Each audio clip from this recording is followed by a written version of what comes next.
Marami ngayon ang nagsusulong para maging state witness ang mag-asawang Diskaya matapos silang magpangalan ng mga politiko at mga opisyal ng DPWH na kasangkot sa flood control corruption.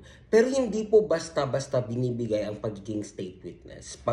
Kapag ikaw ay dineklara ng korte na state witness, ay nawawala ang iyong criminal liability at maaari ka na lang habulin doon sa civil aspect ng kaso. Kung wala ang criminal liability, ibig sabihin po ay hindi po sila makukulong.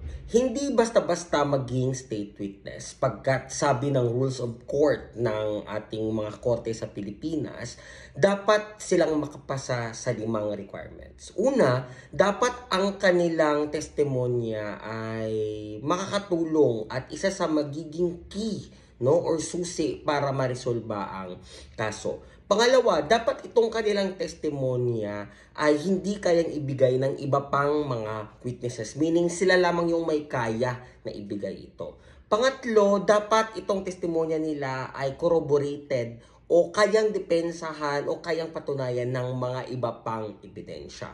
Pang-apat, dapat hindi sila ang most guilty. At pang-5, dapat ito ay aprobado ng korte. Isa sa pinaka-importanting requirement para maging state witness ay dapat hindi sila ang most guilty. Hindi ibig sabihin ito na isa lang ang dapat most guilty. Maaaring 5 or several people po yung mga most guilty.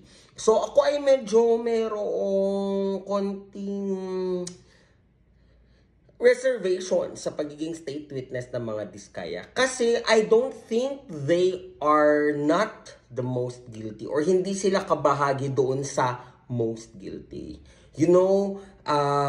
Sila yung isa sa mga kasangkapan o pangunahing kasangkapan kung bakit nagkaroon itong issue ng corruption sa DPWH.